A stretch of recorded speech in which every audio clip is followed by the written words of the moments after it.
السلام علیکم. میرا نام ڈاکٹر سیرش ہے. مجھے آپ سے آپ کی بیماری کے متعلق بات چیت کرنے کے لیے کہا گیا ہے. تو پہلے تو میں آپ سے آپ کی بیماری کے بارے میں پوچھوں گی کہ آپ کو کیا پتہ ہے اس بیماری کے بارے میں. اس کے بعد میں آپ کو تفصیل سے اس بیماری کے بارے میں بتاؤں گی. اگر اس دوران آپ کے ذہن میں کوئی سوال آئے تو آپ گفتگو کے آخر میں مجھ سے پوچھ سکتی ہیں. ٹھیک ہو گیا؟ تو اچھا، آپ اپنی بیماری کے بارے میں کیا جانتی ہیں؟ میری بیماری مطلب مجھے ایسے اسٹارٹ ہوئی کہ جیسے پہلے مجھے وات اٹھے اور پیٹ میں درد.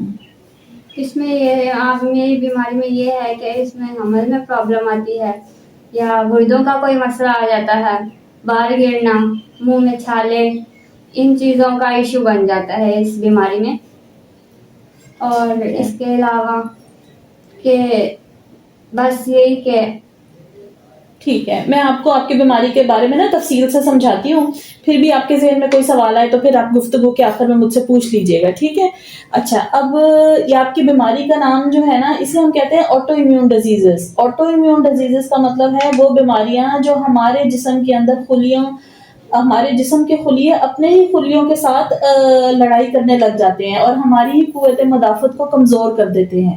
اس کی وجہ سے جسم کے اندر بڑی ساری علامات ہوتی ہیں، جیسے شروع میں کسی کو جوڑوں کی تکلیف ہونا، جوڑ سوج جانا، بال گرنا، منہ میں چھالے آنا، چہرہ لال سرخ ہو جانا، چھوٹے پیشاب میں جھاگ آنا. کبھی ایسا بھی ہوتا ہے کہ کسی کو فالج کا اٹیک بھی ہو جاتا ہے انہی بیماریوں کی وجہ سے، یا گلٹیاں گردن میں بکلوں میں بن جانا. یہ ساری اسی کی علامت ہے، اسی بیماری کی علامت ہے. اور اس کے بعد ایسا ہوتا ہے کہ ہم جسم کے اندر جو علامات آتی ہیں، اس کے بعد ہم اس کے کچھ ٹیسٹ کراتے ہیں جس سے مزید ظاہر ہو جاتا ہے کہ یہ بیماری کیا ہے. یہ آٹو امیون ڈیزیزز ہیں جس کے اندر بہت ساری بیماریاں ہیں، جیسے SLE ہے، شوگرنز ڈیزیز کے نام سے ایک بیماری ہے، مکس کنیکٹو ٹیشو جس کے اندر 2-3 بیماریوں کا جمگٹا ہے. تو یہ ساری بیماریوں کو چیک کرنے کے لیے پہلے ہم ایک خون کا ٹیسٹ کراتے ہیں جسے ہم CBC ٹیسٹ کرتے ہیں، اور اس کے ساتھ ہم ESRC ری ایکٹیو پروٹین. یہ بات سمجھ آ رہی ہے آپ کو؟ کچھ ایسے ٹیسٹ کراتے ہیں. اس کے بعد ہم تھوڑا سا بڑا ٹیسٹ کراتے ہیں جسے ANA کہتے ہیں، اور مزید اس کے بعد ایک ENA پروفائل کراتے ہیں جس سے پتہ چل جاتا ہے کہ آخر ان میں سے کون سی بیماری ہے. یہ کبھی تو کافی ساری چیزوں کو متاثر کرتی ہے، جیسے جوڑ ہیں، بال ہیں، منہ میں چھالے لگنا ہے، بلڈ پریشر زیادہ ہو جانا، جسم کے اوپر نشان، لال کلر کے دھبے بن جانا چھاتی پہ، کمر کے اوپر. کبھی کبھی ایسا ہوتا ہے کہ پیٹ میں درد بار بار رہے تو اس سے پتہ چلتا ہے کہ تلی بھی شاید بڑی ہوئی ہے.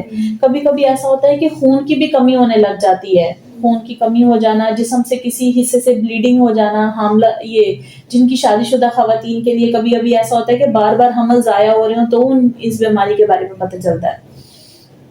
تو کچھ ٹیسٹ کرانے کے بعد پھر اس کا علاج شروع کیا جاتا ہے. تو علاج کے اندر ویسے تو جو تکلیف جیسے آپ آئی ہیں پیٹ میں درد کے ساتھ، جوڑوں میں درد کے ساتھ جن کو ہوتا ہے تو ان کو کچھ درد کی دوائی دے دیتے تھے پیٹ میں درد کی، لیکن اصل میں اس کا علاج جو ہے وہ ہم کچھ دوائیوں سے کرتے ہیں جسے ہم اصل میں ان کے کچھ علاج ہم کچھ دوائیوں سے کرتے ہیں جس کے اندر ہم ڈیلٹا کارٹل کی گولیاں بھی استعمال کرتے ہیں. اس کے علاوہ ہم آپ کی بون کی مضبوطی کے لیے بھی کیلشیم اور وٹامن D کی بھی دوائیاں ہم ساتھ میں استعمال کریں گے. ٹھیک ہو گیا؟ اس کے علاوہ آپ نے ایسا کرنا ہے کہ جب بھی حمل ہونا ہے تو ہمیشہ امیدواری پلان کے مطابق ہونی ہے. ٹھیک ہو گیا؟